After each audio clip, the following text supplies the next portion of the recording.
y 1852, el territorio que eran llamado las Provincias Unidas del Río de la Plata, ¿sí? A partir de 1810, que se inician las guerras por la independencia en todos los territorios virreinales de Hispanoamérica, es decir, de las colonias españolas, ¿no es cierto? A partir de allí, no hay digamos, no hay Estado, ¿sí? Lo que se denomina como Argentina, Argentina como país, ese nombre va a surgir mucho después. Entonces, las Provincias Unidas del Río de la Plata, como se las conoce, inclusive a partir de la independencia en 1816, ¿no es cierto?, está subsumida en permanente guerra, como dijiste vos, Belén. 1810 a 1825, las guerras de independencia, en todo el territorio virreinal. Y ustedes han visto las consecuencias de esa guerra cuando terminan, que se fragmenta el ex virreinato, lo que se llamaba virreinato del Río de la Plata se va a fragmentar territorialmente y van a emerger los nuevos países independientes, ¿sí? ¿Hasta ahí vamos bien? Bien, Sí, sí, sí. 1825. Luego, ya en nuestro territorio del Río de la Plata, y fíjense que no estoy diciendo país Argentina, el territorio del Río de la Plata, ¿sí?, de las Provincias Unidas del Río de la Plata, a partir de 1820, o sea que aún no terminó la guerra de independencia, porque el último país en lograr su independencia de este virreinato del Río de la Plata fue Bolivia, o sea, el Alto Perú, 1825. Ahí terminan las guerras de independencia. Pero antes, en nuestro territorio, desde 1820, ya desde el inicio, ya hay internas, es decir, facciones. Y digo facciones, no digo partidos políticos, digo facciones, ¿sí? Y estoy hablando del unitarismo y el federalismo. En 1820 ya hay, y un poquito antes, ya se van perfilando estas dos facciones de unitarios y federales que se van a enfrentar a partir de 1820 en lo que se llaman las guerras civiles, que duran hasta 1852. ¿Y qué pasó allí entre 1810, entre la coyuntura de la guerra y la de guerra de independencia y coyuntura de las guerras civiles entre unitarios y federales hasta 1852? ¿Qué ocurrió ahí? Buscaron, ¿sí?, nuestros líderes, diríamos, así sencillamente, buscaron constituir un Estado nacional, ¿sí?, o gobiernos, intentos de establecer gobiernos centrales, ¿sí? Que eso ya está apuntando a la conformación de un Estado. Pero esos intentos de gobiernos, de establecer gobiernos centrales, fracasaron. Primera junta, junta grande, primer triunvirato, segundo triunvirato, directorio, hasta 1820. De ahí ya, ¿qué es lo que ocurrió? No tenemos gobiernos centrales, ¿sí? No tenemos gobiernos centrales. Y Buenos Aires, ¿qué pasaba con Buenos Aires? Ya ejercía la hegemonía económica, recuerden que fue el puerto habilitado durante el Virreinato del Río de la Plata, y sus líderes, ¿sí?, trataron de establecer un gobierno central liderado, gobernado, ejercido desde Buenos Aires hacia todo el territorio, ¿me entienden? Bueno, luego viene, y eso lo tienen en un PowerPoint, que es me parece que es el 4, que la profesora se los explicó. ¿Me van siguiendo? Después vienen esta cuestión de los estados provinciales, la Confederación de Buenos Aires, liderada por Buenos Aires, pero no hay un Estado nacional, chicos.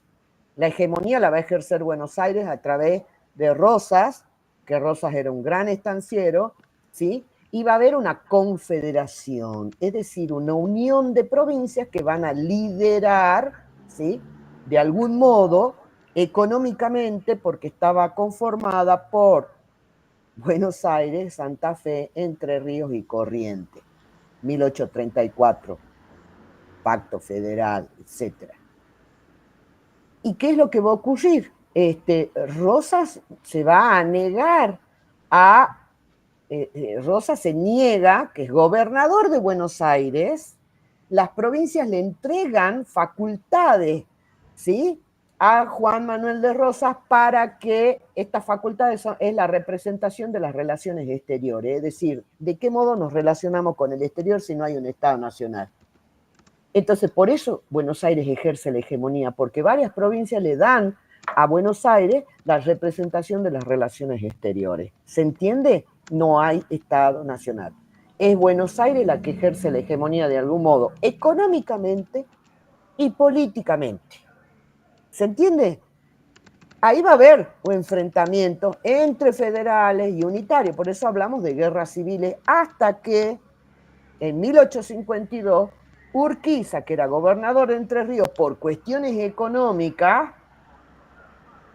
va a, bueno, arma todo un ejército, ¿no es cierto?, con apoyo de otros países vecinos, y va a vencer a Rosas en la batalla de Caseros, 1852. Rosas se va a Londres, se va a Inglaterra, se exilia allí, y a partir de ahí empieza lo que se llama la organización nacional, es decir, el proceso de conformación de un Estado nacional argentino. ¿Comprendido? No hay más guerras civiles en este sentido. Ahí se terminan las guerras civiles. Al año siguiente, 1850, ¿qué es lo que faltaba para la organización de un país? Una constitución nacional. Hubo intentos de sanción de constitución nacional antes, sí, 1819 y 1826. ¿26? Sí, 1826. Pero fracasan porque las provincias no la aceptan porque eran constituciones de carácter unitario. ¿Qué quiere decir esto? Así sencillito. Un país unitario está ejercido por un gobierno que centraliza absolutamente toda la organización y las provincias no son autónomas, básicamente, sencillamente así, como para decirlo rápido para que lo entiendan, ¿sí? Nuestro país, ¿qué es? Es la República Argentina. ¿Cómo se llama? República, ¿qué? Argentina. Federal, Muy República Federal bien, Argentina. muy bien. Las provincias, ¿qué son? Autónomas, ¿no es cierto? Bueno, entonces, de algún modo, de algún modo, triunfó el federalismo, pero liderado por Buenos Aires. No por nada Buenos Aires es la capital de nuestro país, ¿sí? Entonces, hay una organización central, ustedes ya saben lo que significa una organización federal. Las provincias son autónomas, dictan sus propias constituciones, pero esas constituciones no pueden contradecir de ningún modo, y ninguna ley provincial puede contradecir lo que sostienen las bases de la organización que están en la Constitución Nacional. ¿Se entiende? Bien. Entonces, a partir de allí, entre 1852 y 1853, hablamos del proceso de formación del Estado Nacional Argentino, ¿sí? Hasta 1880, que queda consolidado como Estado Nacional Argentino. ¿Qué pasó ahí en ese proceso? Muchas cosas. Primero, y eso también lo explicó la profe, y lo tienen en el PowerPoint. Primero, para que haya un Estado nacional debe haber un territorio nacional, es decir, que vieron el mapa de la República Argentina que tienen ahí para esa fecha. Si se fijan bien, por eso es interesante que bueno, vean todos los recursos, ¿no? Tanto del PowerPoint como los otros recursos que tienen en el aula. Ese territorio que hoy día vemos en un mapa cualquiera, no se conformó de la noche a la mañana. Habían territorios que estaban habitados por indígenas como la Patagonia y los territorios del Chaco. ¿Se entiende?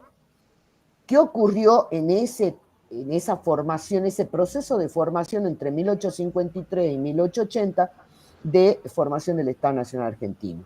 La territorialidad se construye delimitando las fronteras internas y externas.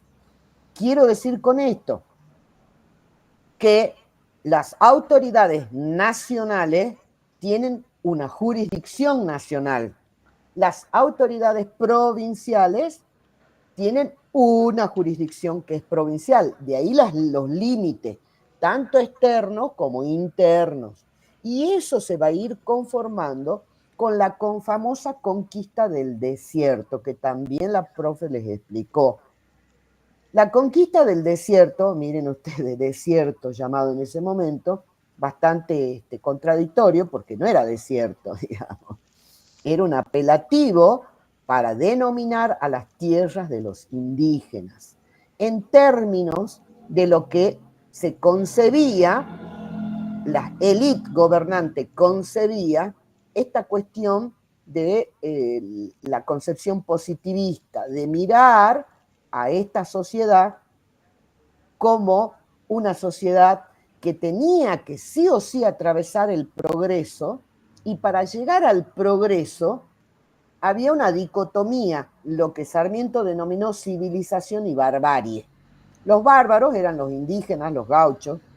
Algunos de estos pensadores, no solamente Sarmiento, había que terminar con los bárbaros o incorporarlos a la civilización. Entonces esos territorios debían ser incorporados al territorio nacional argentino. ¿De qué modo? Tanto la Patagonia como el Chaco.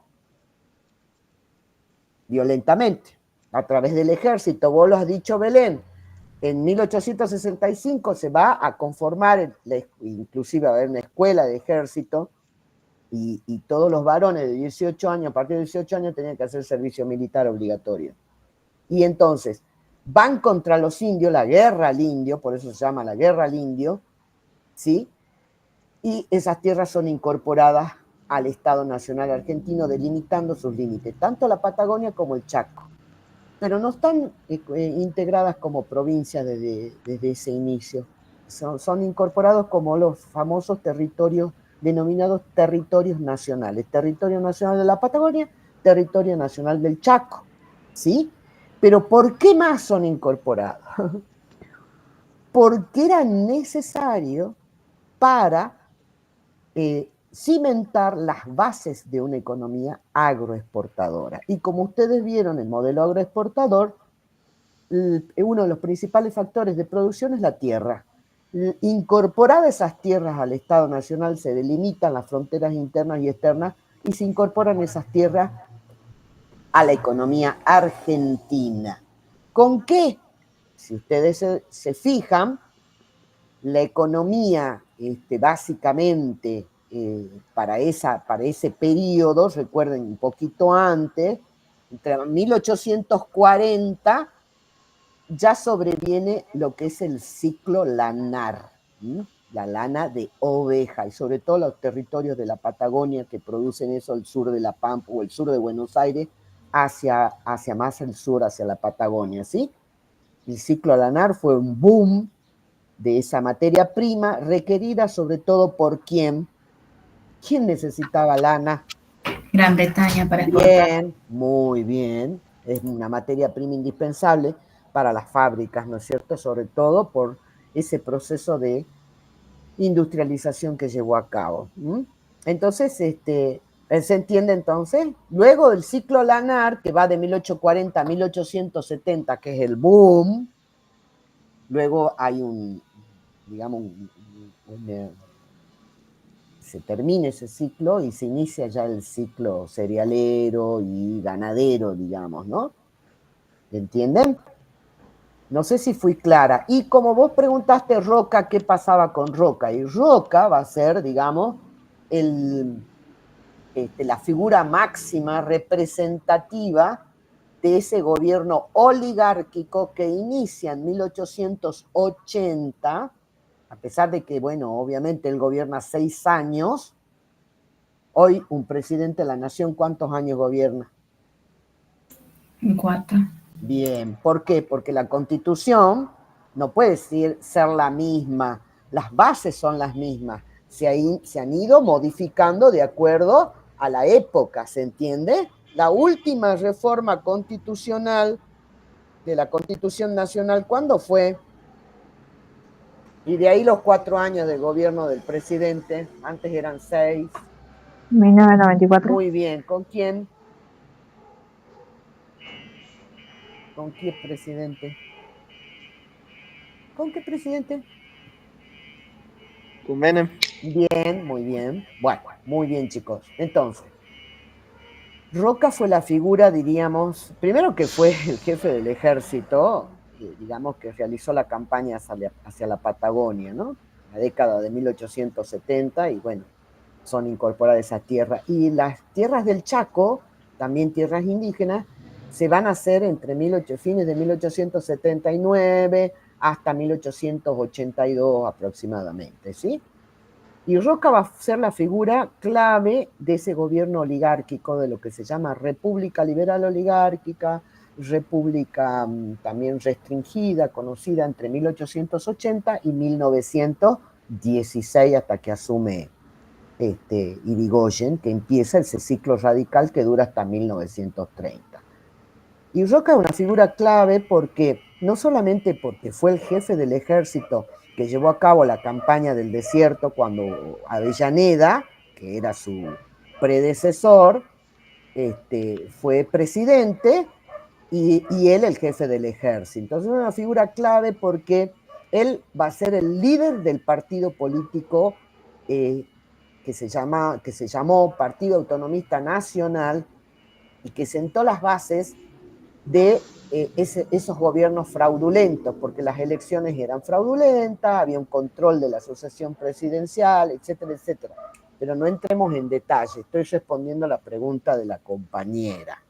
Es un proceso complejo, pero ya en 1880, ya con el inicio del gobierno de Roca, el Estado Nacional está consolidado. ¿Qué quería decir esto? Que había una burocracia, cuáles son los elementos constitutivos, ¿no es cierto?, de ese Estado Nacional. Había una burocracia estatal, es decir, una cantidad de empleados públicos indispensables, ¿no es cierto?, para ejercer o brindar, ese Estado brinde servicios. Las instituciones estaban conformadas a través de los distintos poderes, el poder ejecutivo, legislativo, judicial, y todas las instituciones que se derivan de esos poderes, estaban sentadas las bases para, obviamente, cobrar impuestos, porque recaudar impuestos es indispensable para un Estado nacional. Había un ejército nacional, es decir, que existía el ejercicio de la violencia, el monopolio. ¿Quién tiene el monopolio de la violencia física? El Estado. ¿A través de qué? De las fuerzas armadas, ¿no es cierto? Y policía. Entonces ya estaban consolidados. Además, se va a construir una identidad nacional a través de la enseñanza, a través de la educación, de un sistema educativo que va a ser público, ¿sí? Y a través de la enseñanza de la historia, ¿no? La historia fue fundamental para la construcción de una identidad colectiva, que es otro elemento constitutivo del Estado Nacional, aparte de la Constitución Nacional, básicamente. Y ¿para qué? Para lograr también una homogeneidad en un país que hasta ese momento, recuerden ustedes que la inmigración masiva llega a partir de 1870, entonces en un país donde había tanta heterogeneidad, había que darle homogeneidad y construir esa identidad colectiva era necesaria. ¿A través de qué? De la enseñanza de la historia, porque la historia es transmisora de valores y de esa educación patria en honor a los constructores de la patria, como los héroes, una historia bastante cronológica, ¿no? Una historia positivista, diríamos, ¿no? Nada que ver con la enseñanza de hoy de la historia, pero era indispensable para eso, entre todos estos elementos constitutivos del Estado Nacional Argentino. ¿Se entiende? ¿Se entendió? Sí, sí, sí. El resto, bueno, esa no sé si te digamos, te orienté bien, Belén, y el resto habrá entendido esta. Te vuelvo a repetir que es importante, pero ustedes tienen que hacer foco en los procesos económicos y sociales. Obviamente sin descuidar esto, que es importante, dónde estamos, sobre todo el tiempo, ¿sí? Ubicarnos en el tiempo. Yo sé que es complejo, ya, yo creo que hablé de esto también en la clase pasada, es compleja la historia, porque son muchas cuestiones a tener en cuenta, pero la ubicación en el tiempo, en el espacio, es decir, en el lugar físico donde se desarrollan los fenómenos sociales y económicos es muy importante. Si yo me desubico, estoy frita. Por eso el tiempo, el espacio es importante y los procesos. Yo les dije, ¿qué es un proceso histórico? Es un periodo en el cual se desarrollan fenómenos que caracterizan a ese periodo, pero que también hay cambios y continuidades de una etapa a otra que hay que saber capturar. ¿Se entiende? Establecer comparaciones también es importante. Entonces, y relaciones. Si no establecemos relaciones, también estamos en el horno, ¿sí? Entonces hay que saber relacionar. A ver, qué sé yo, por ejemplo,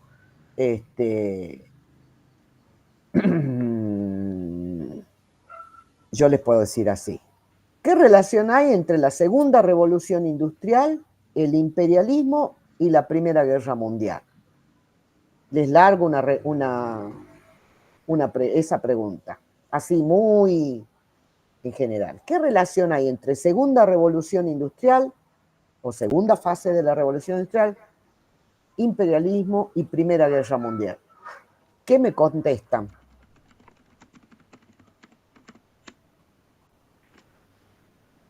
Profe, así de una forma resumidita, podemos decir que la segunda revolución industrial, a partir de ella, todos los países querían expandir su comercio hacia todo el territorio y de ahí derivó el imperialismo, que bueno, terminó siendo una de las causas de la Primera Guerra Mundial.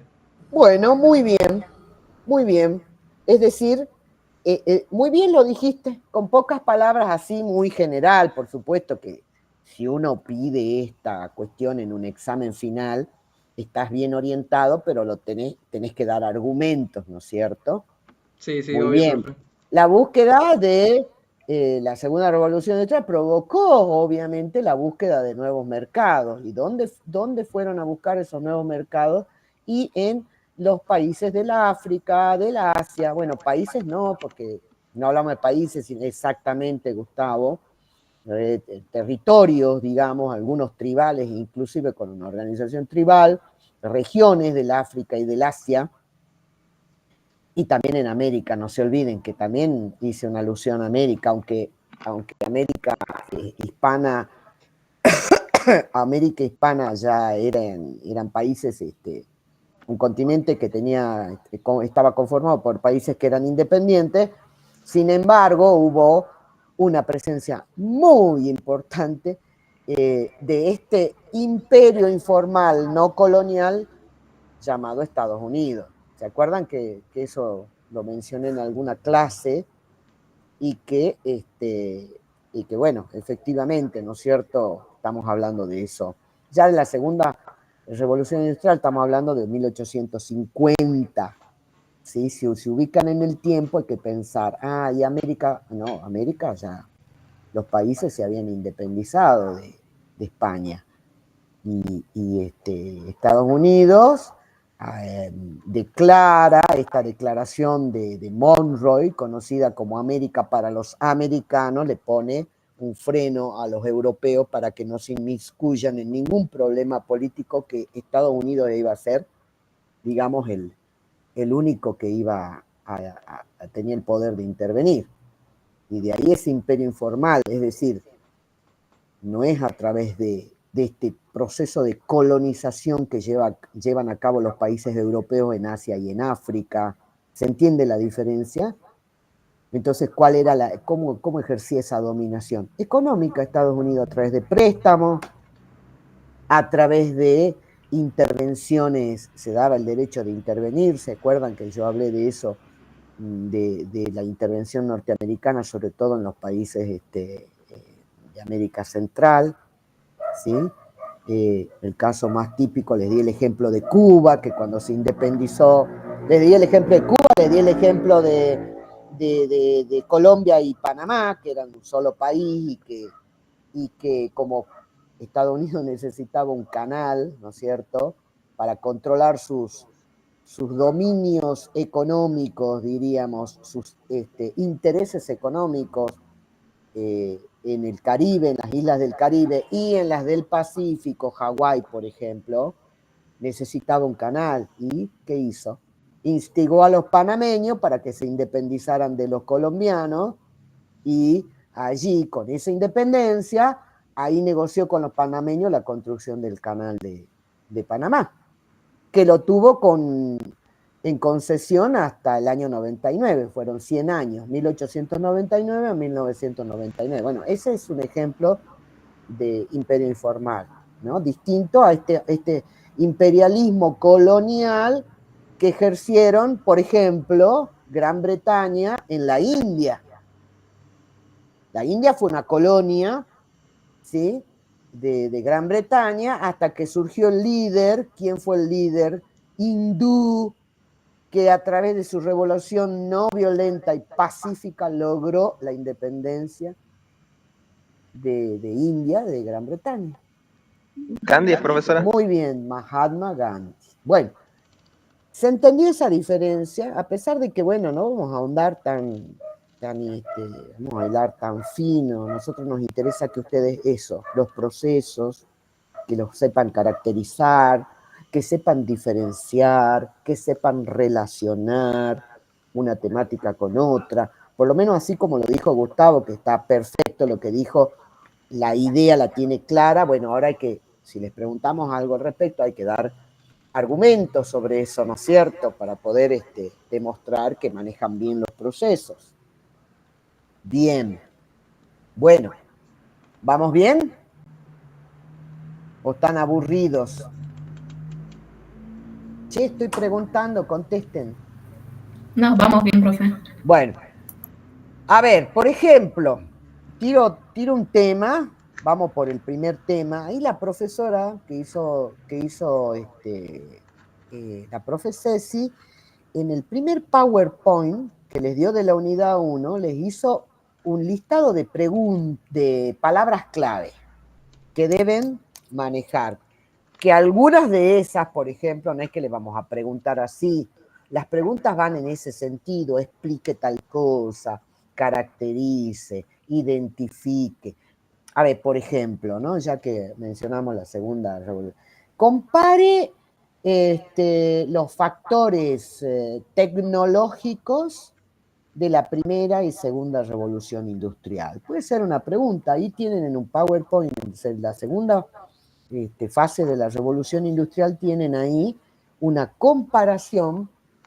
Yo los he descargado a todos, he vuelto a revisar. Y por ejemplo, a ver, bueno, vamos por partes. ¿Ves? Por ejemplo, para explicar la primera revolución industrial, las profe les dio un listado de palabras clave. ¿Y ustedes han hecho ese ejercicio de relacionar, ¿sí?, palabras claves? Por ejemplo, capitalismo, cercamientos, revolución agrícola, protoindustrialización, industria rural, monarquía parlamentaria, dominio colonial. No sé si están viendo el PowerPoint. Dominio colonial y triángulo comercial inglés. Eso es importante. Eso es re importante. El triángulo colonial, el dominio colonial y el triángulo comercial inglés. Nuevas máquinas, fase algodonera de la revolución industrial. Vieron que tiene dos fases la revolución industrial, ¿no? La del carbón y la algodonera. Profe, Sí. disculpe, ¿está presentando, o sea, el Power? Porque no, en ese caso no se ve, digo. No estoy presentando. ¿Querés que lo presente? Uy, no sé, alguien si lo... si lo tienen ahí, ¿vos lo podés tener a mano o no? Sí, no, estaba preguntando porque como dijo de si se ve en el Power, pensaba que lo estaba presentando y no sé No, yo. No, sí, sí lo no, tenemos. querido, a lo mejor me expresé mal. Si vieron el PowerPoint, si lo tienen ahí en el celular, fíjense que en la última diapositiva, la profesora les hizo un listado de palabras clave que está buenísimo para que tengan en cuenta de poder relacionar. Yo les voy a decir, por ejemplo, se les puede dar una imagen donde estén las palabras todas mezcladas y ustedes tengan que elegir 10 palabras, ¿sí? 10 palabras que representen el proceso de la revolución industrial, ¿sí? ¿Alguna vez hicieron ese ejercicio, vieron esa imagen con esas palabras? A ver, voy a tratar de buscar una. Bueno, es por eso, todo eso yo lo tenía para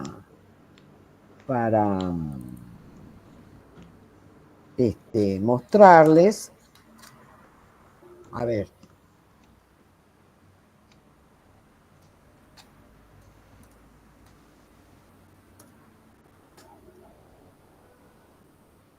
Voy a ver si lo puedo. Acá está, mira. Acá hay una. Pueden ser varias de. Ya se las muestro. Hace mucho que no doy una clase, ¿cómo se llama? Hace bastante. A ver, compartir, ¿dónde está?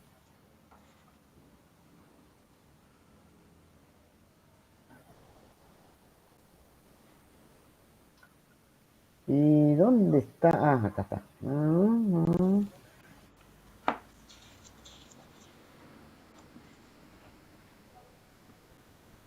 No me sale compartir pantalla.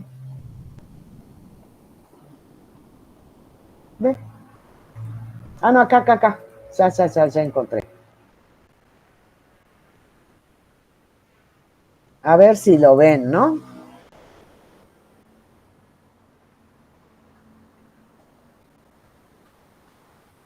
Miren acá, ¿no? ¿Están viendo?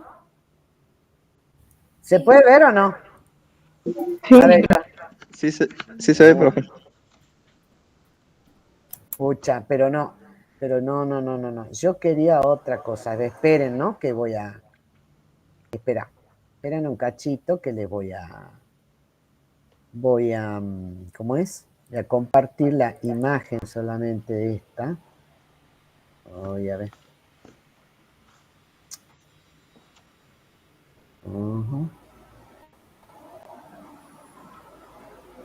A ver si es esta la que yo quería ver. Nubes de palabras se llama, ¿sí? Bueno, acá están en inglés. A ver, quiero ver si hay otra que no esté en inglés para poder mostrarles lo que ustedes... Sí, están todas en inglés, muchachos. Espera un cachito. Manufactura.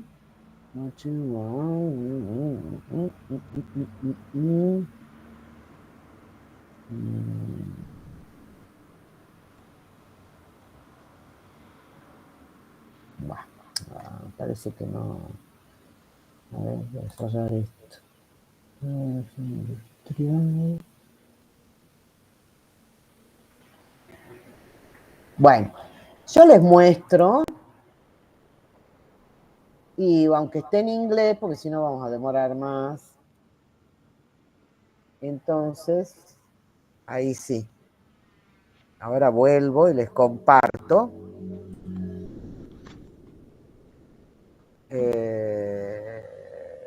¿Esta será? Esta.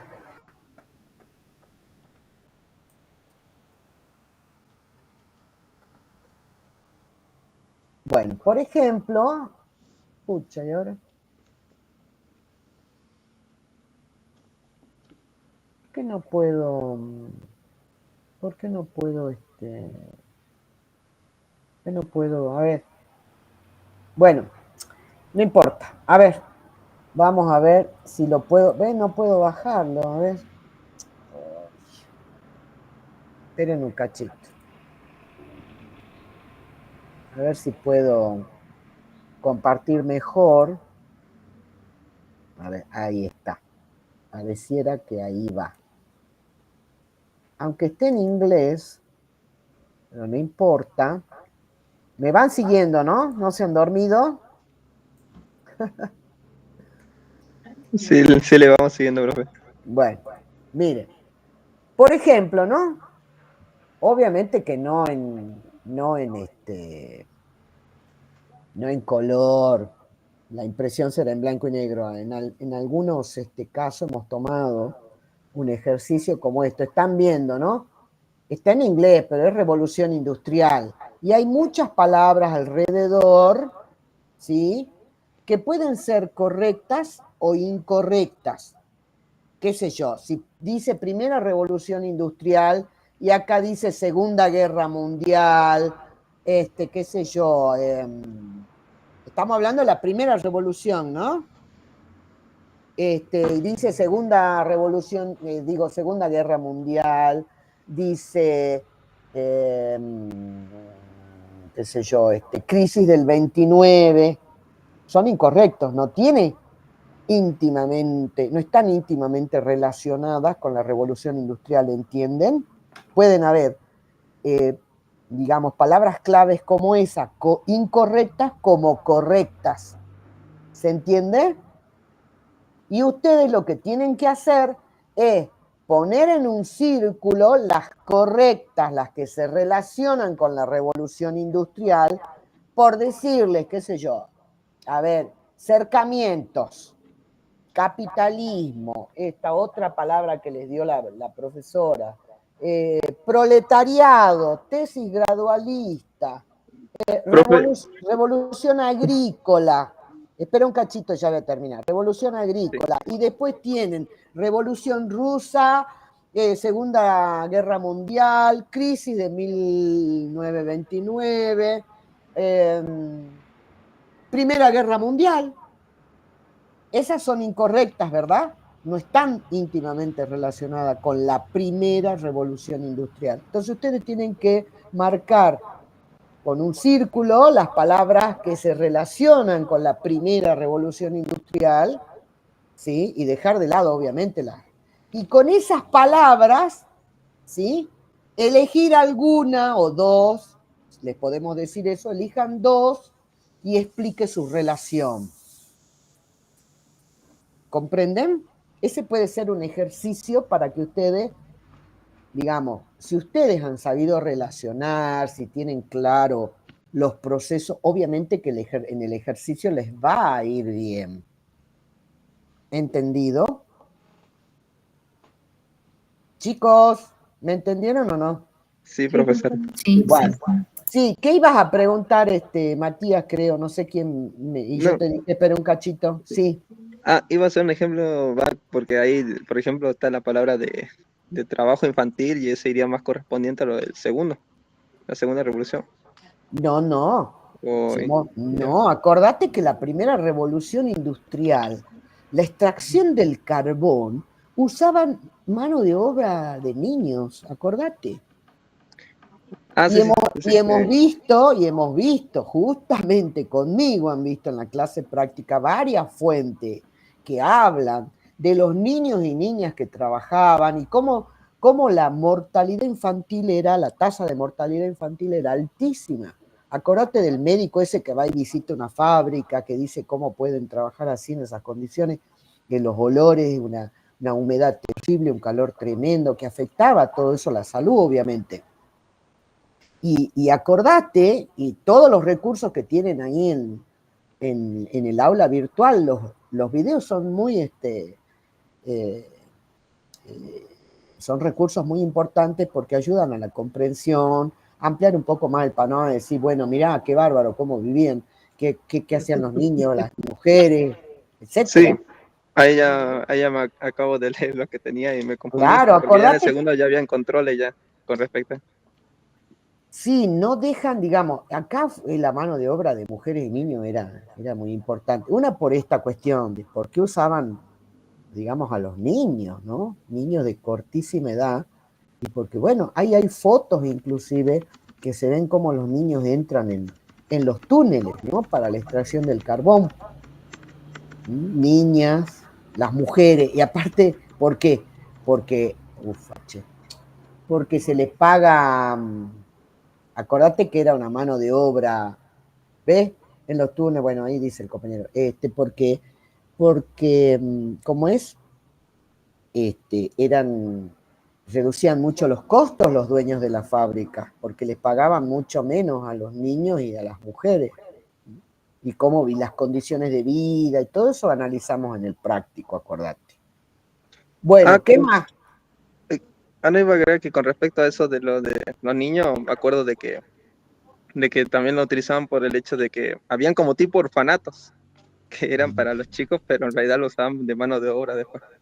También, digamos, sí, había una explotación laboral, obviamente. Aparte, recuerden que no habían derechos laborales, no existían. Eso surge después o sea, emerge después precisamente por la lucha que entablan los primeros movimientos obreros que van, digamos, por la lucha que va a entablar el movimiento obrero. Acuérdense que para la época hay dos movimientos importantes, uno es el ludismo, que es más que nada un movimiento, diríamos, los primeros movimientos de trabajadores que van a destruir las máquinas, que las máquinas ya son las responsables, diríamos, de esta explotación industrial.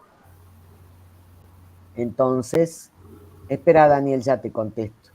Profe, disculpe, pero la mano de obra, por ejemplo, de las mujeres durante la guerra también fue importante, porque cuando los hombres tenían que ir a combatir, eran las mujeres las que se hacían cargo de los trabajos. Sí, Pero también. no recuerdo haber escuchado algo con respecto a la mano de obra infantil. O sea, ¿cuál sería tu pregunta? Está bien lo que dijiste, sí, claro, porque, a ver. Porque, o sea, no recuerdo si es que en épocas de guerra también se utilizó la mano de obra infantil o solamente ellas eran mujeres las que hacían los trabajos por la falta de hombres. Lo que pasa es que el trabajo infantil y de las mujeres, ¿sí? Diríamos, a ver, no solamente está ligado a la guerra, ¿sí? Hay casos muy particulares, ¿no es cierto?, de pequeños y medianos empresarios. Ya estamos hablando de otro contexto, ¿no? 1914. Recuerden que ahí finaliza lo que se denominó la Belle Époque, ¿no? Y que la segunda revolución industrial, que hay mucha discusión, y ahí lo tienen en el PowerPoint, el tema de la explotación laboral y de cómo muchos dicen, por eso la Belle Époque va de 1870, que es la época del imperialismo también, de 1870 a 1914, es la época más con un desarrollo económico, cultural, material, porque inclusive los trabajadores mejoran digamos, sus condiciones, ¿sí? Pero ¿por qué también? Porque hay una lucha a brazo partido del movimiento obrero que empieza a reclamar, empieza a demandar a los estados las mejores condiciones de trabajo y de vida. Entonces, pero ese es un punto polémico. Ahí lo tienen también en el PowerPoint, la profe les explicó eso, que hay muchísimos autores que tienen esa visión de la segunda revolución industrial, ¿no es cierto?, una visión optimista, y otros que tienen una visión pesimista. No vamos a ir diríamos, a ver, ¿quiénes tienen la visión pesimista?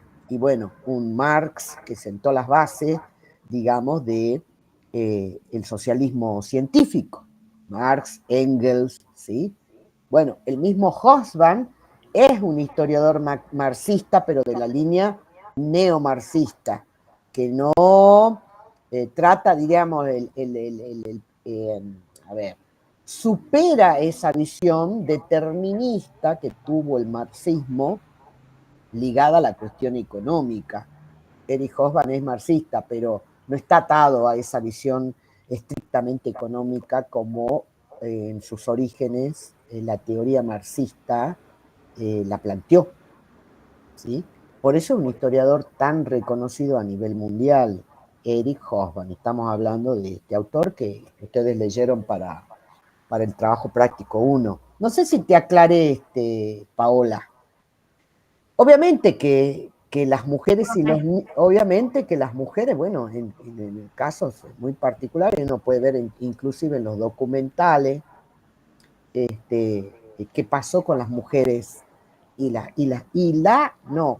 Primera Guerra Mundial, y las guerras. ¿Qué pasó con los niños? Había mucho más cuidado, se empieza progresivamente a tener mucho más conciencia, digamos, de la cuestión de lo que era la infancia, aunque, fíjense ustedes, que es una cuestión también polémica, porque muchos niños, hasta inclusive en la Argentina de principio del siglo XIX, los niños también trabajaban, y hasta inclusive el siglo XX, yo recuerdo clarito, porque obviamente soy una veterana ya, ustedes son unos pendex, pero en los años 90, capaz que ustedes nacieron por ahí, 90, 2000, ya no sé, ya perdí la cuenta, pero todavía en los años 90, chicos, había niñitos que a las 2, 3 de la mañana, yo sentada en algún bar, tomando algo, comiendo algo, 2, 3 de la mañana, o a veces si había espectáculo, 4 de la mañana,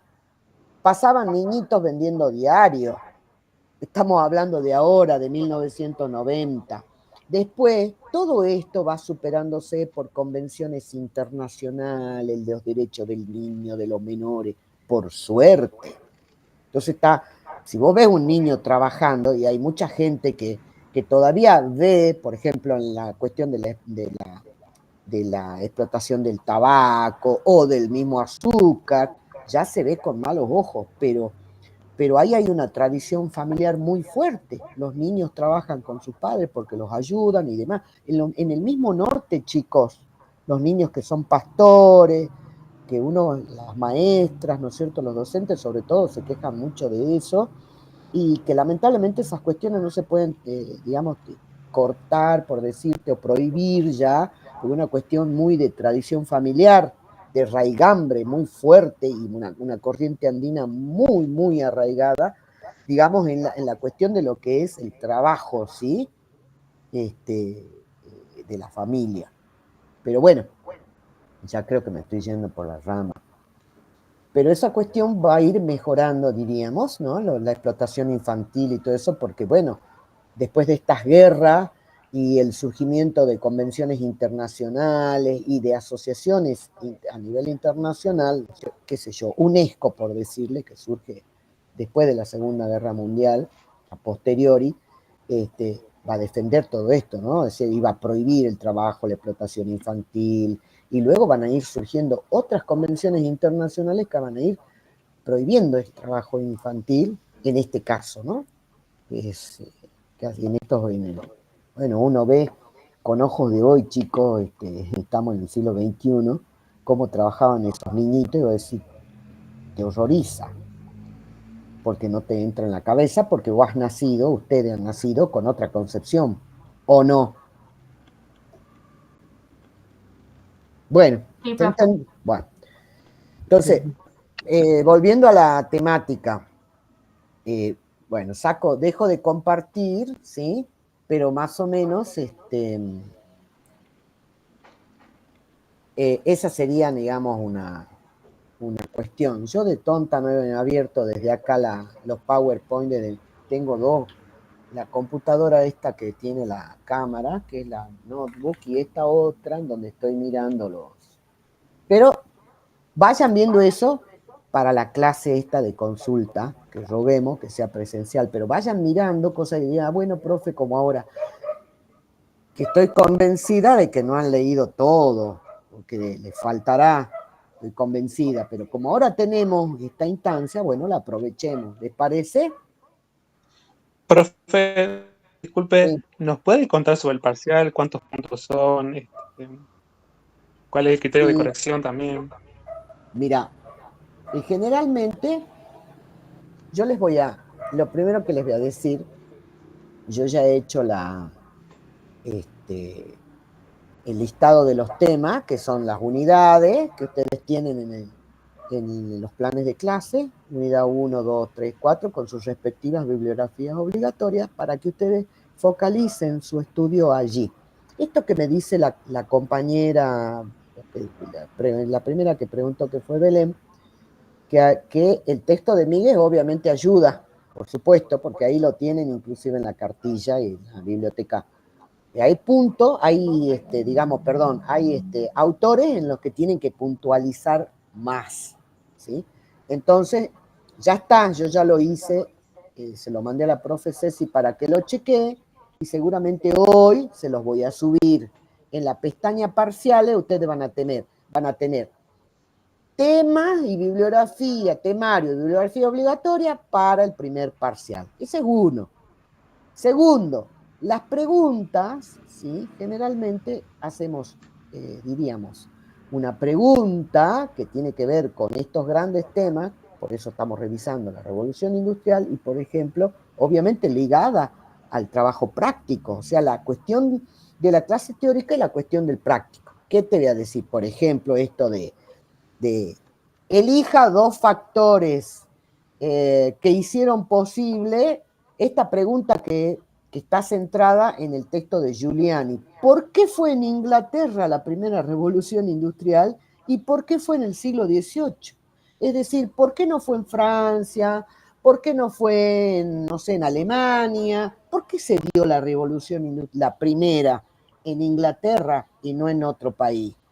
¿Por qué en el siglo XVIII y no en el siglo, no sé, XVII, XIX? ¿Me entendés?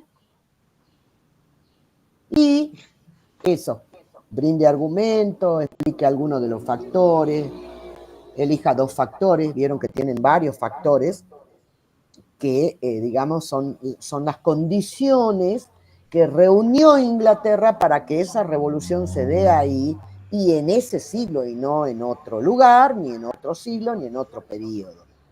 ¿Estamos? Esa es una pregunta importante. Y a partir de allí, esta terminaría la primera pregunta, por ejemplo, y a partir de allí, elija una consecuencia social, explique o brinde argumentos de las consecuencias sociales de esa fase de la revolución, o focalice los movimientos, o focalice el descontento social de esta revolución a través de los movimientos que se materializaron. Y ahí tienen que hablar del ludismo y del cartismo. Si hablamos del ludismo, principalmente, eso me olvidé de decirle, ¿ves? Del ludismo, que eso se los dije, y el otro movimiento que es más bien político, que es el cartismo. Después están los trade unions, acuérdense, también. Bueno, ese tipo de preguntas. Entonces ahí está integrado, ¿no es cierto?, ese proceso de la revolución industrial que ustedes vieron en el teórico y cómo se liga con las clases prácticas. ¿Se entiende? No sé quién me preguntó, che, ¿Gustavo o no? ¿Quién me había preguntado? ¿Cómo va a ser el parcial? Yo, profe. Bueno, Profe, gracias. Sí, Miqueas. ¿Entendés y entiende el resto? Así van a ser las preguntas. Bien, profe, gracias. De ese modo se va a preguntar, digamos, esa va a ser la orientación. Explique tales cuestiones, o esto, por ejemplo, por decirte, de esta nube de palabras, haga círculos en las palabras en las palabras claves que están vinculadas, que puede ser la revolución industrial, la primera, puede ser la segunda revolución industrial, algún tema, ¿sí?, ligado a todo el desarrollo que hicimos a lo largo de estas 4 unidades. Puede ser, yo les di el ejemplo de la revolución industrial, puede ser otro tema, qué sé yo, la Primera Guerra Mundial, y tienen palabras que están ligadas, por ejemplo, a a cómo ha impactado en la Argentina, ¿no es cierto? Cómo impactó en la Argentina y los cambios que produjo esta Primera Guerra. Entonces pueden aparecer varias palabras, una nube de palabras, que el tema central sea la Primera Guerra Mundial. O esto, el modelo agroexportador, chicos, repásenlo bien, repasen bien cuáles eran las unidades productivas, ¿sí? Que lo hemos visto, las colonias, las estancias mixtas. Profesora. Esos conceptos ténganlos bien claritos, vayan estudiando bien así los procesos, ¿sí? Sí, decime, Matías. Y también irían lo del que vimos antes sobre las rutas comerciales en el espacio peruano. Claro, por supuesto, ¿por qué? Porque son los temas, acuérdense que es hasta el trabajo práctico 4 que entra el primer parcial. Y los temas son de las unidades 1 a la unidad 4. Entonces, toda la cuestión de los procesos que les explicó la profesora y nosotros que analizamos un aspecto puntual que está ligado a ese proceso general. ¿Me entendés? ¿Me entienden? Sí, profe. Gracias. Bueno, qué sé yo, a ver, por ejemplo, ese de la revolución industrial. Después, el 2, que es ya esto de cómo han impactado, ¿no es cierto?, de la independencia, esto que expliqué a Belén, que fue lo primero que me preguntó, de la independencia a la configuración del Estado Nacional Argentino, todo ese largo proceso, y de todo ese proceso de hasta 1860, 1880, ¿no es cierto?, ahí hemos visto en el práctico los circuitos mercantiles, el espacio económico peruano, tardo colonial, es decir, la última etapa de la colonia en Hispanoamérica, es decir, del dominio español, ¿no es cierto? Y cómo han impactado las reformas borbónicas, eso lo han visto en la clase con la profe, cómo han impactado las reformas borbónicas en ese territorio y en el espacio económico peruano, el proceso de la atlantización con la habilitación del puerto de Buenos Aires, cuáles eran esos circuitos, habían 3 zonas, cuáles eran esos circuitos mercantiles, y obviamente se va a apuntar al rol que tenía Jujuy en ese nudo de ruta que conectaba, ¿no es cierto?, con el Alto Perú, y confluían varios circuitos mercantiles en Jujuy. Por eso Jujuy fue tan importante en la ciudad, donde terminaba, ¿se acuerdan que hemos repasado eso también en el práctico? En Jujuy terminaba el camino carretero, es decir, hasta aquí llegaban las carretas cargadas de mercancías que estaban destinadas al cerro, al Potosí, ¿no? ¿Se acuerdan? Y que las mulas fueron, digamos, el principal producto, diríamos, que exportaba, que se llevaba desde aquí, que acá se engordaban las mulas venían de los campos de Santa Fe, de Buenos Aires, de Córdoba, se engordaban en Salta, en Jujuy, y recién cuando estaban fornidas, ¿sí?, se las llevaba y se las vendía en Potosí o en otros centros mineros, pero principalmente era para abastecer a Potosí, que era el centro minero más importante y el polo más importante, porque habían 2 polos, Potosí como centro minero y Lima como el centro reexportador de estas, digamos, de estas producciones, ¿no? Y por donde ingresaban los productos importados que traían los españoles, primero en las flotas y galeones y después con los navíos de registro cuando se aplican todas las reformas borbónicas. Y con las reformas borbónicas se da ese proceso de atlantización, pierde importancia Lima y ahora la importancia la tiene Buenos Aires como puerto, ¿no es cierto? Y ahí la exportación de Buenos Aires está más ligada al tasajo, al cuero, al cebo, ¿sí? Y después ya viene el ciclo lanar en 1840 hasta 1870 y después el ciclo ya cerealero y de ganado vacuno, ¿sí? Carne enfriada, carne congelada. Bueno, y ahí como intervienen digamos, los otros actores que están ligados a las unidades productivas como las colonias, las estancias mixtas, la revolución del consumo, que es re importante, lo que han visto con la profe, con el texto de Rocci. A ver qué más hay acá.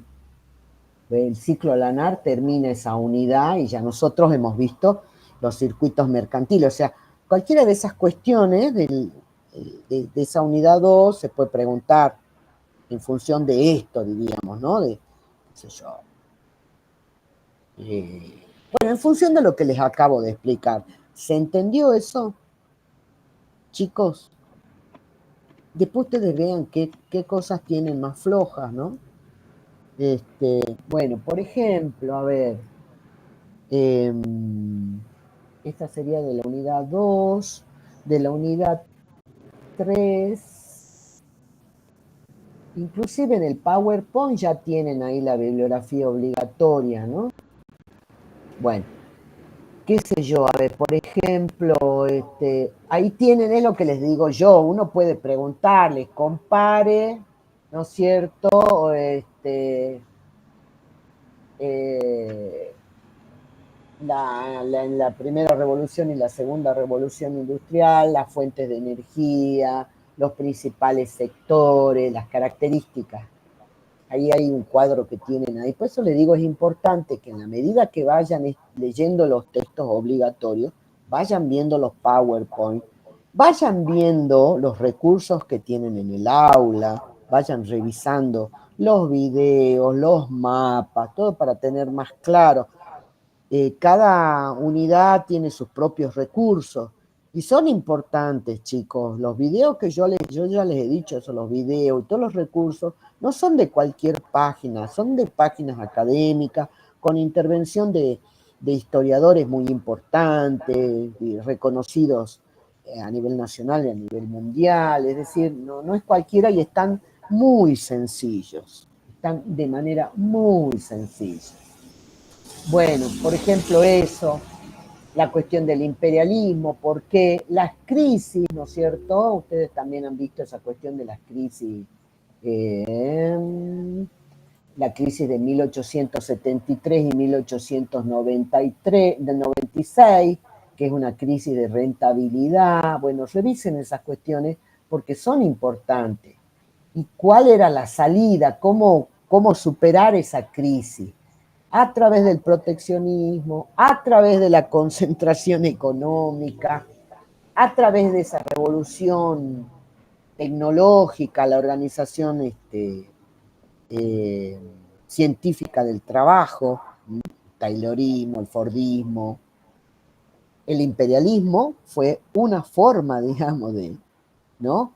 de salir de la crisis también, era una respuesta a la crisis. Bueno, y todo lo que significó este proceso de la primera globalización, ¿no? A través de esta expansión imperial, ¿no? Ligada a la segunda fase de la revolución industrial. Bueno, ¿qué más? ¿Qué más? Ese del 3, y del 4 ya es Argentina, eso sería el 3, que es toda la cuestión de segunda revolución industrial, el imperialismo, y cómo llegamos a la Primera Guerra Mundial. Y de la Primera Guerra Mundial también hemos visto varias cuestiones, ¿no? Sobre todo hagan hincapié, vuelvo a repetir, en los procesos económicos y sociales. Es decir, y bueno, se fijaron que yo ya les hice la devolución de los trabajos prácticos, de los mapas conceptuales. ¿Se han fijado eso? A cada estudiante que subió en nombre de su grupo, ya tiene la corrección, ya les pasé las notas en el listado, es el 100%, el 80%, bueno, ahí tienen la corrección. Les puse, está muy bien, y he subrayado lo que no tenían correcto, les he tachado Y no es para que me entreguen de nuevo, ¿no? Eso es para ustedes y yo ya lo he compartido en el muro colaborativo para que se fijen, porque hay algunos mapitas conceptuales que están muy buenos, que sirven para fijar en la mente, digamos, esta cuestión de cuando uno estudia, no sé cómo estudian ustedes, pero un método de estudio bueno en historia son las redes conceptuales gruesas o finas. Y una red conceptual gruesa son estos mapas conceptuales que nos ayudan a seguir el hilo, ¿sí?, de la temática con palabras clave, ¿sí?, con flechas que van uniendo otras palabras u otros conceptos. Y bueno, por eso se los compartí, para que los puedan usar, pero que se fijen en las correcciones que les hago, porque bueno, hay errores, ¿sí? Eso, diga, es una forma de aprender también. No se olviden, las consecuencias económicas de la guerra, de la Primera Guerra Mundial, y las consecuencias económicas de la paz de Versalles, sobre todo, a quien le afectó más, que fue Alemania, cómo se subsanaron esas cuestiones económicas, y después cómo en esa coyuntura de guerra, cómo Rusia se retira para atender su propio problema, ya que, bueno, el problema es bastante serio, digamos. En 1917 estalla la Revolución Rusa y que luego, digamos, se convierte en una revolución comunista, socialista, diríamos, y que hay etapas, digamos, de la economía eh, que va a establecer el gobierno revolucionario, ¿no es cierto? Y que son estos que aluden, digamos, al comunismo de guerra, el viraje a la NEP, ¿sí?, la nueva política económica y la conformación de la Unión de Repúblicas Socialistas Soviéticas. Y también hemos visto allí qué pasó en los años 20 de Estados Unidos, ¿no? Y de qué forma ya la quiebra de la bolsa no fue la causa de la recesión económica, esa frase última que dice el práctico. Ya había comenzado. ¿Y dónde había comenzado? Con la Primera Guerra Mundial. Ya estaban sentadas las bases. Y como dice Palacio, también la Primera Guerra Mundial, así como le afectó a todo el mundo, le afectó también a Argentina. Y la Primera Guerra Mundial, los efectos de esa Primera Guerra Mundial económica son las bases, digamos, las bases en donde se va a asentar la quiebra de la bolsa después, en 1929, que es el crecimiento económico y ahí hay una frase de la Belle Époque de Estados Unidos, que son los felices locos años 20, felices locos años 20 de Estados Unidos, que era, digamos, algo muy ficticio, porque la economía ya daba atisbo de una gran recesión, de la crisis de superproducción, y que luego, bueno, a través de la especulación y otros factores más, van a converger en la quiebra de Estados Unidos. Bueno, eso, ¿sí? Luego sería el 3, y después tenemos lo último que hemos visto y que hemos analizado, que bueno, habían algunas cuestiones que en ese práctico 4, que bueno, no estaban muy claritos porque no habían podido leer, y que eso lo podemos retomar, dijimos, pero que ahora les estoy dando los lineamientos de que tienen que tener en claro qué es la estancia mixta, esas unidades productivas, y cuáles son los actores intervinientes socialmente y económicamente. ¿Qué era la estancia mixta? ¿Qué características tenía? ¿Qué actores sociales conformaban esa estancia mixta? Otra pregunta, ¿quiénes son los grandes beneficiarios y quiénes son los más perjudicados de todos esos actores que integran la estancia mixta, ¿no? Y también, ¿qué pasó con las economías extrapampeanas? Es decir, con las economías regionales. El azúcar en el noroeste argentino, o sea, Salta, Jujuy, Tucumán. ¿Qué pasó con la industria vitivinícola de Cuyo? ¿Cómo les afectó la Primera Guerra? Esta característica que surge, que son digamos, las políticas económicas proteccionistas para las industrias extrapampeanas o los cultivos industriales que se llamaban, y que justamente protegerlas para, no para exportar, porque recuerden que acá la vedette de la exportación son las carnes y los cereales, y estas economías industriales, de cultivos industriales, surgen justamente para satisfacer la demanda de un mercado interno.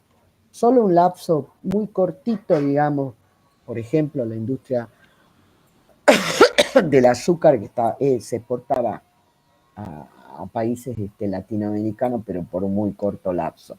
Pero luego son direccionadas para el mercado interno, ¿sí? Bueno, esas cuestiones que tienen que, digamos que profundizar, ¿no? Con la lectura. Bueno, ahora cuéntenme ustedes, yo ya hablé mucho.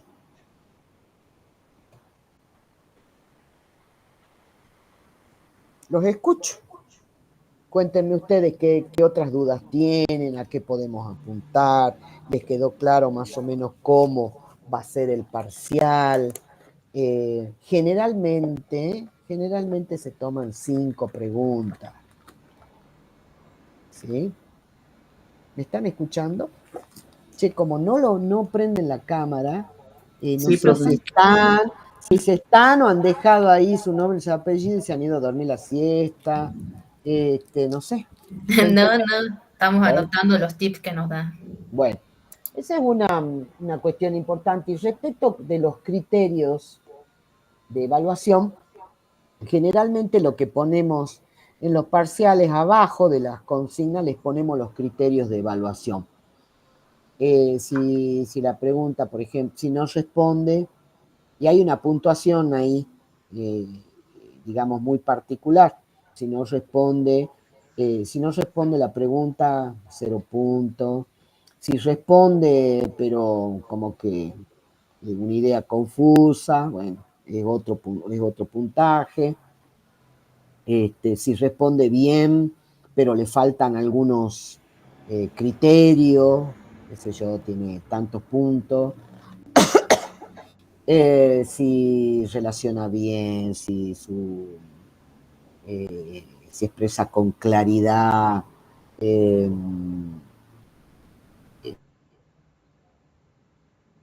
el mayor puntaje. Luego se suman y se saca un porcentaje, y sobre esa puntuación, cada uno de estos criterios tiene un punto, tiene una puntuación. Y luego se suman esos puntos y sobre esos puntos está la nota. Acuérdense que tienen que sacarse 6 mínimo para promocionar. A ver, ya les voy a revisar una cosita acá, ¿no? Porque, bueno, ¿qué más? ¿Qué otra pregunta quieren hacer? Ahora cuéntenme ustedes, no, pero sinceramente, porque no vale la pena caretearla, digamos, ay, sí, leí todo, ¿no? Yo sé que no han terminado de leer, que tal vez no sé, pónganle, lo lógico que obviamente estamos a jueves, siempre, yo también y todos fuimos estudiantes, bueno, o sea, todos fuimos estudiantes y siempre, a lo mejor, generalmente, bueno, algunos solo estudiarán, otros trabajan y estudian. Yo me pasé prácticamente mi carrera estudiando y trabajando, una parte no, pero la mayor parte de las carreras que yo hice, las hice estudiando y trabajando. Se me alargó un poco, pero bueno, trabajé y estudié. Y es difícil, yo sé que es difícil, es sacrificado, pero bueno, no es imposible alcanzar el título trabajando y estudiando. La mayoría de los estudiantes en otras provincias trabajan y estudian, sobre todo en Buenos Aires, ¿no? Que les alarga la carrera, pero ya están en el mundo laboral. Bueno, y el que no trabaje tiene que estudiar, y bueno, así es la vida del estudiante, chicos. Me he pasado noches, y ustedes también, noches enteras sin dormir, bueno, hemos hecho muchas cosas, pasamos de largo, durmiendo mal, y esa es la vida del estudiante. A menos que que tengan que también, obviamente, he tenido compañeros brillantes que, no sé, estudiaban, leían y iban a rendir así. Algunos, como yo soy más metódica, necesito mi tiempo, estas cuestiones de métodos de estudio que los aplico, o los aplicaba, pero bueno, que los sigo aplicando porque uno sigue estudiando, digamos, para dar la clase o para otras oportunidades, exposición de ponencia, uno sigue estudiando, ¿sí? O haciendo algún curso de posgrado, ¿no es cierto? Sigo aplicando los mismos métodos porque uno ya se acostumbró. Pero me imagino, por eso les digo, sinceramente, seguramente no han leído toda la bibliografía, seguramente les falta, pero esto es un adelanto y un encuentro importante como para poder orientarlo, ya que claro que ya hay estudiantes que han ido leyendo y les ha ido surgiendo dudas. El estudiante que no tiene duda, para mí el que no ha estudiado. El que estudia, el que ha leído la bibliografía conscientemente, es el que generalmente tiene la duda y la plantea. Entonces, bueno, por eso seguramente no habrán tantas preguntas, pero por ahí pueden haber otras preguntas, ¿sí? Profe, Sí, yo respecto al último tema que vimos en clases prácticas, me quedé con una duda sí. con el tema del rol del Estado en materia de promoción industrial en el año 1920. De acuerdo al autor, Palacio, ¿no? sí, como que decía o concluía que no había una política deliberada. Una política industrial, decís vos. Claro, que fomente el Estado. Y bueno, ahí hay una discusión muy fuerte. Inclusive a nivel provincia, a nivel provincial, ¿sí? Con respecto, por ejemplo, al azúcar, ¿no? Acuérdense que nosotros tenemos esta producción azucarera importante, como la tuvo para la época Salta y Tucumán. Tucumán sobre todo, porque una producción muy, muy importante digamos, lideró la producción azucarera Tucumán, porque tenía muchísimos ingenios. En Jujuy y Salta hubo menos, pero hubo toda una polémica y una discusión. Y el gran pensador, digamos, nuestro, y que fue gobernador de la provincia en los años 20, fue Benjamín Villafañe. Y otro gran pensador, digamos, sobre las economías regionales y sobre la cuestión de la economía nacional, fue Bunge. Y ahí hubo, digamos, como un lineamiento de un pensamiento regional, porque Villafañe hace su pensamiento, el pensamiento económico de Villafañe, que estudió María Silvia Fleita, una historiadora que vivió muchos años acá, ahora ya no está, pero es casi jujeña, de Santa Fe, se vino muy joven, ya no vive acá, y era jefa de trabajo práctico de esta cátedra. Ya se jubiló y ya no está viviendo acá en la provincia. Ella hizo un gran aporte y estudió el pensamiento económico de Benjamín Villafañe, que decía que compartía con esto que vos estás diciendo, Milagro, que hubo, digamos, luchó de alguna forma con las ideas de esta élite que gobernaba Jujuy. Cuando él fue gobernador, lo que quiso hacer, digamos, era fomentar otras producciones. Que Jujuy no tenga solo... O sea, no sé, esperen, chicos, ¿qué es esto? Yo no sé. Ahí está. Perdón. Les decía que el autor sostiene esto, el Palacio, y estoy poniéndole el ejemplo. A ver, Benjamín Villafañe, ¿qué decía? Coincidía con Bunge, que había que diversificar la producción, que la producción no podía concentrarse solamente en la industria azucarera, y que Jujuy tenía muchas posibilidades de abrir, ¿no es cierto?, abrirnos a la inversión extranjera para que puedan haber explotaciones de otro tipo, y que las hubo, chicos, pero que no prosperaron. Hubo explotación del borato, por ejemplo, hubo explotación de forestal, borato en las minas de la Puna, que le llamaban el oro blanco.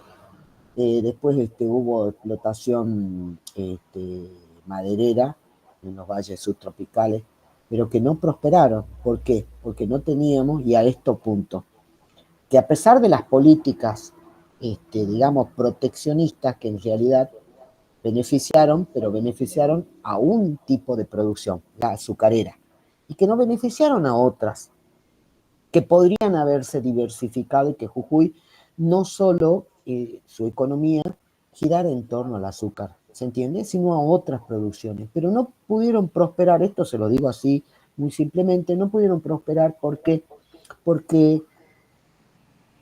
por muchas cuestiones, digamos. Por ejemplo, la cuestión minera, y que pasa hasta el día de hoy en Jujuy, son inversiones extranjeras, ¿sí?, capital extranjero, en donde invierten en lo que se llaman enclaves productivos. Enclave productivo es una unidad de producción que utiliza, por supuesto, mano de obra local, que toda la inversión y lo que hacen es generalmente, bueno, Ledesma con el azúcar también fue un enclave productivo. ¿Por qué?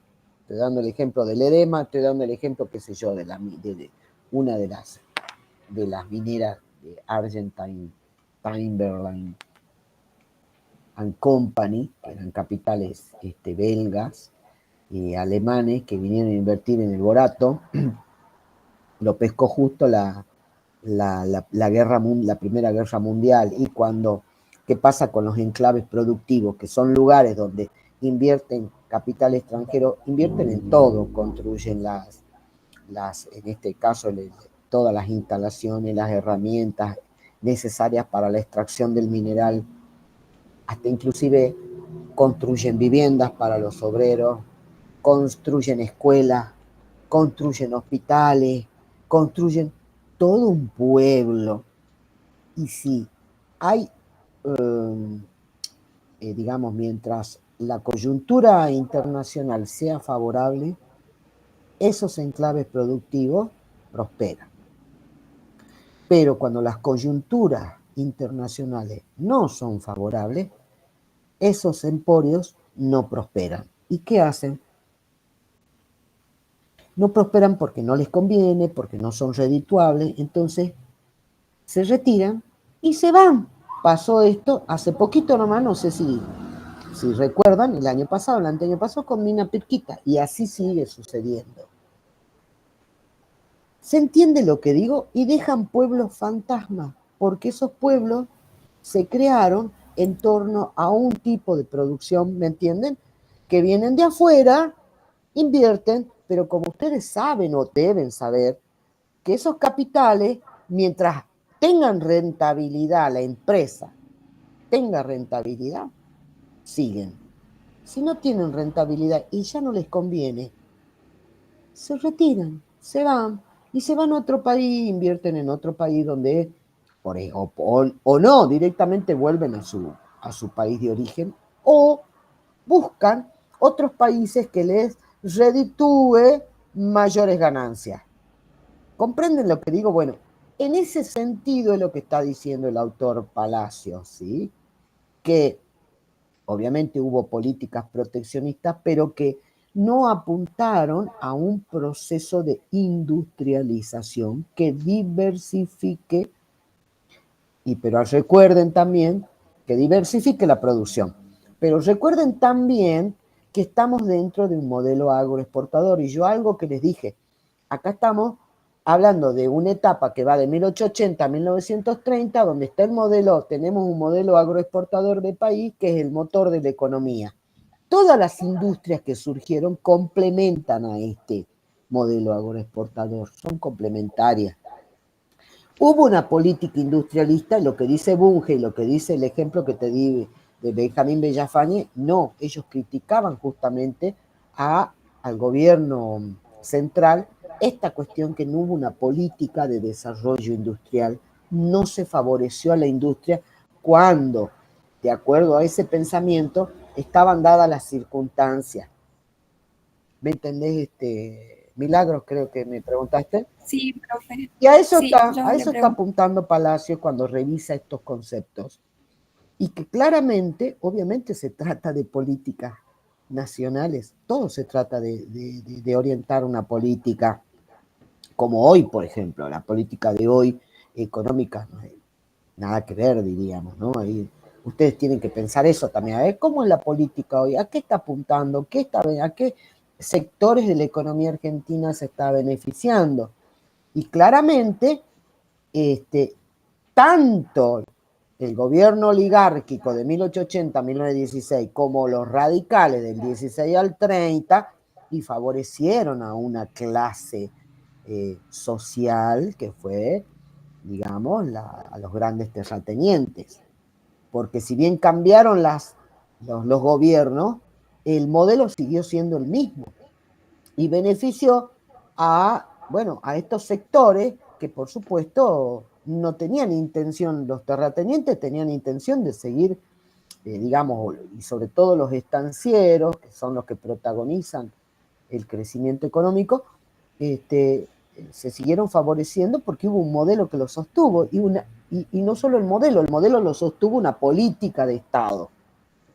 De ahí lo que no prosperó ese proceso industrialista, hasta que en 1930, por una coyuntura económica de crisis económico-financiera, la del 30, ¿no? Que repercute por la crisis de, digamos, 1929, ¿sí? La crisis de 1929, recién a partir de ahí, como se contrae el mercado, ¿sí? Entonces nuestras exportaciones se van a reducir, hay una caída de nuestras exportaciones de cereales y de carnes, y ahí se piensa recién, y que no es un modelo pensado, sino que se da así, que va a surgir el modelo de industrialización por sustitución de importaciones, conocido como ISI, que al contraerse el mercado a nivel internacional, nuestro sector externo también sufre los embates de esa crisis económica. Entonces de ahí se piensa en producir, ¿no es cierto?, en darle incentivo a una industria que sustituye las importaciones. ¿Se entiende? Entonces de ahí va a haber un sostenimiento. No es que se ha pensado en un modelo, ¿no?, sino que esta crisis dio lugar a esto, que existía sustitución de importes, que ya había, la guerra había dejado eso también, la Primera Guerra Mundial, un proceso muy, muy incipiente de sustitución de importaciones en esa coyuntura de guerra, que luego, con la coyuntura de la crisis de 1929, se va a poner en marcha, digamos, esa sustitución de importación, y ya como un modelo de industrialización sustitutiva, reemplazar las importaciones por la producción local, digamos, y darle incentivo a la industria, pero sin una planificación. Se dio como espontáneamente, y bueno, esa etapa va a tener, ese modelo va a durar hasta 1976, hasta el inicio de la dictadura. La dictadura viene a romper con ese modelo de industrialización, que tuvo sus limitaciones, chicos, también, ya lo vamos a ver.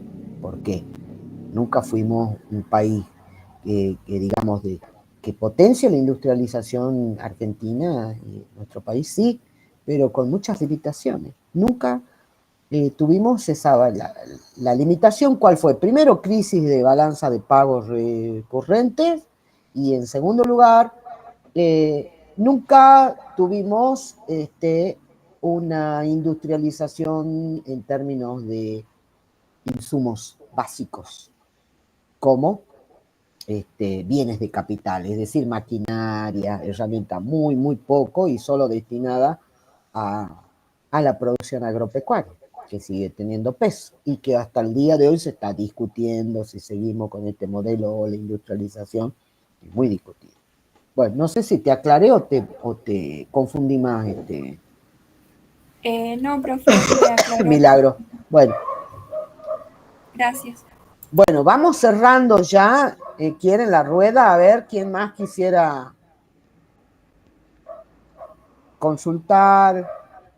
O, bueno, tengo razón en que no han terminado de leer. ¿Es así o no?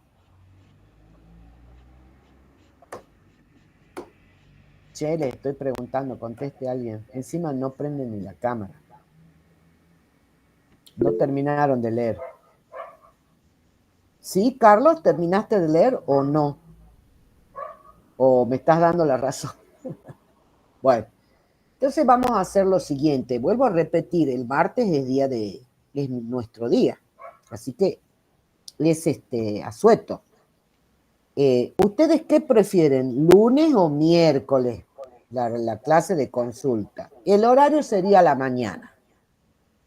De 11 o de 10:30 a 12, o no sé si para el Profe, lunes. Sí, yo preferiría que sea el miércoles, bueno, más que ¿qué para opina el el lunes. resto? Yo concuerdo. Bien, profe. Sí, también, profe, por la duda, el paro continúe. O sea, sí, el miércoles yo creo que es presencial. Sí, Bueno, y si no, bueno, lamentablemente lo haremos por este medio. A lo mejor ya tengan otras dudas más y si se pueden canalizarlas, no sé. ¿Sí? Yo les voy a mandar, acuérdense que siempre tienen que revisar el correo porque les mando los avisos por ahí. Así que yo les voy a estar mandando el martes a la nochecita el horario. Yo digo que temprano, tipo 8, o como les digo, 10:30, cosa de que estemos hasta las 11:30. Miércoles 18. El de las 10, profe. Ya me parecía que me iban a quedar a las 8. Pasa que yo viajo y tengo que ir a tomar un vuelo a las 6 de la mañana Bueno, para está bien. llegar. Bueno, está bien.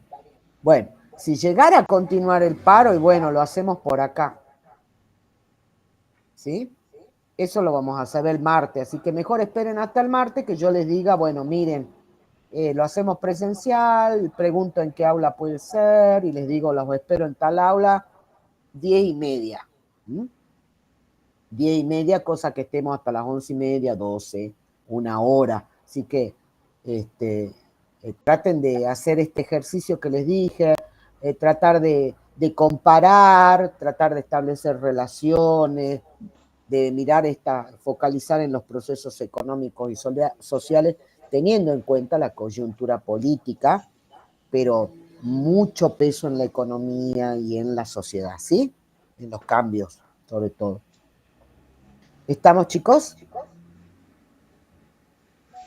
Sí, profe, otra consulta. ¿Se Sí. escucha mal o recuerdo que dijo que iba a subir algo de los parciales en la pestaña parciales? Sí, les dije que les iba a subir, estoy esperando que la profe Cecilia chequee bien la bibliografía y siempre les subimos el temario, las unidades con los temas, más la bibliografía obligatoria unidad por unidad, para que ustedes tengan en cuenta a qué textos apuntar. Que no está mal lo que ha hecho Belén, vos Belén, por ejemplo, de leer Milles, y que te surgió esa duda y que bueno, creo que te la aclaré. No está mal, pero hay textos que son puntuales. Por ejemplo, a ver, Giuliani es importante. Giuliani, primera unidad. Hobsbawm, que lo hemos visto para el práctico.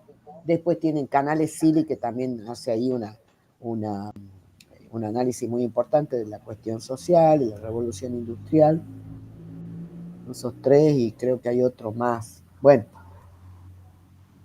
una vez que la profe me mande chequeada la bibliografía, ahí ya se la subo y en la pestaña parciales, abajo del cuadro con las fechas, ahí dice temario, bibliografía obligatoria, primer parcial, va a haber un archivo, lo abren y ahí tienen todo, cosa de que ustedes ya vayan chequeando la bibliografía que tienen que que repasar, leer, ¿sí?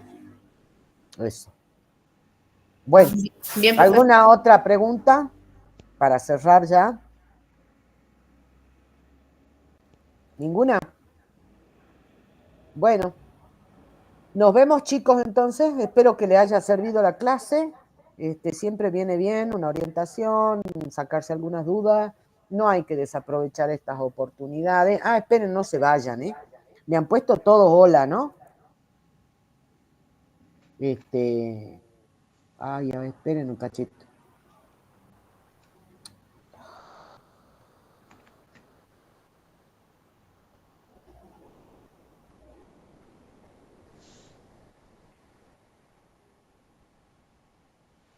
Me olvidé de grabar para que me quede el registro.